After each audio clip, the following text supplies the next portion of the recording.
कहानी। मुक्ति के लिए कलयुग ही सर्वश्रेष्ठ है। एक बार बड़े बड़े ऋषि मुनि एक जगह जुटे तो इस बात पर विचार होने लगा कि कौन सा युग सबसे बढ़िया है। बहुतों ने कहा सतयुग, कुछ त्रेता युग तो कुछ द्वापर को श्रेष्ठ बता रहे थे। जब एक राय न हुई तो यह तय हुआ कि जिस काल में कम प्रयास में ज़्यादा पुण्य कमाया जा सके, साधारण मनुष्य भी सुविधा अनुसार धर्म कर्म करके पुण्य कमा सके, उसे ही श्रेष्ठ माना जाएगा। विद्वान आसानी से कभी एक मत हो ही नहीं सकते, क्योंकि हल निकलने की बजाय विवाद और भड़क गया। सब ने कहा झगड़ने से क्या फ़ायदा, व्यास जी सबके बड़े हैं, उन्हीं से पूछ लेते हैं, जो वे कहेंगे उसे मानेंगे। सभी व्यास जी के पास चल दिए। व्यास जी उस समय गंगा में स्नान कर रहे थे। सब महर्षि के गंगा के बाहर निकलने का इंतजार करने लगे। व्यास जी ने सभी ऋषि मुनियों को तट पर जुटते देखा तो एक गहरी डुबकी ली। जब बाहर निकले तो उन्होंने एक मंत्र बोला। वह मंत्र स्नान के समय उच्चारण किए जाने वाले मंत्र से बिल्कुल अलग था। ऋषियों ने व्यास जी को जपते हुए सुना, कलयुग ही सर्वश्रेष्ठ है, कलयुग ही श्रेष्ठ है। इससे पहले कि ऋषि गण कुछ समझते, व्यास जी ने फिर से डुबकी मार ली। इस बार ऊपर आए तो बोले शूद्र ही साधु है, शूद्र ही साधु है। यह सुनकर मुनिगर एक दूसरे का मुंह देखने लगे। व्यास जी ने तीसरी डुबकी लगाई। इस बार निकले तो बोले स्त्री ही धन्य है, धन्य है स्त्री। ऋषि मुनियों को यह माजरा कुछ समझ में नहीं आया। वे समझ नहीं पा रहे थे कि व्यास जी को क्या हो गया है, यह कौन सा मंत्र और क्यों ये मंत्र पढ़ रहे हैं।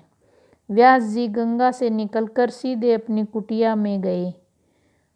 उन्होंने नित्य की पूजा पूरी की। कुटिया से बाहर आए तो ऋषि मुनियों की प्रतीक्षा में बैठे देख पाए। स्वागत कर पूछा, कहो कैसे आए थे। ऋषि बोले, महाराज हम आए तो थे एक समस्या का समाधान करवाने, पर आपने हमें कई नए असमंजस में डाल दिए। नहाते समय आप जो मंत्र बोल रहे थे उसका कोई गहरा मतलब होगा, हमें समझ नहीं आया, स्पष्ट बताने का कष्ट करें। व्यास जी ने कहा, मैंने कहा कलयुग ही श्रेष्ठ है, शूद्र ही साधु है और स्त्री ही धन्य है। यह बात न तो बहुत गोपनीय है, न इतनी गहरी कि आप जैसे विद्वानों को समझ में न आए। फिर आप भी कहते हो तो कारण बता देता हूँ। जो फल सतयुग में 10 वर्ष के जप तप पूजा पाठ और ब्रह्मचर्य पालन से मिलता है, वही फल त्रेता युग में मात्र 1 वर्ष और द्वापर में 1 महीना, जब कलयुग में केवल 1 ही दिन में मिल जाता है। सतयुग में जिस फल के लिए ध्यान, त्रेता में यज्ञ और द्वापर में देवी देवताओं के निमित्त हवन पूजन करना पड़ता है, कलयुग में उसके लिए केवल श्री नारायण का नाम जप ही पर्याप्त है। कम समय और कम प्रयास में सबसे अधिक पुण्य लाभ के चलते मैंने कलयुग को श्रेष्ठ ही कहा है। ब्राह्मणों को जनेऊ कराने के बाद कितने अनुशासन और विधि विधान का पालन करने के बाद पुण्य प्राप्त होता है, जबकि शूद्र केवल निष्ठा से सेवा दायित्व निभा कर वह पुण्य लाभ अर्जित कर सकते हैं। सब कुछ सहते हुए वे ऐसा करते भी आए हैं, इसलिए शूद्र ही साधु है।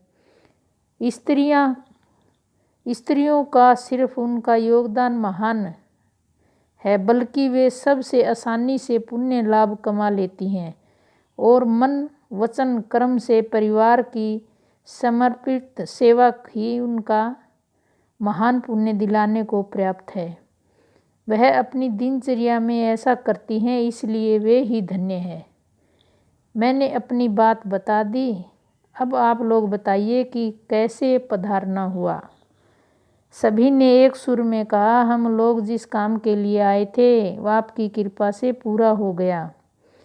महर्षि व्यास जी ने कहा, आप लोगों को नदी तट पर देख मैंने अपने ध्यान बल से आपके मन की बात जान ली थी, इसीलिए डुबकी लगाने के साथ ही जवाब भी देता गया।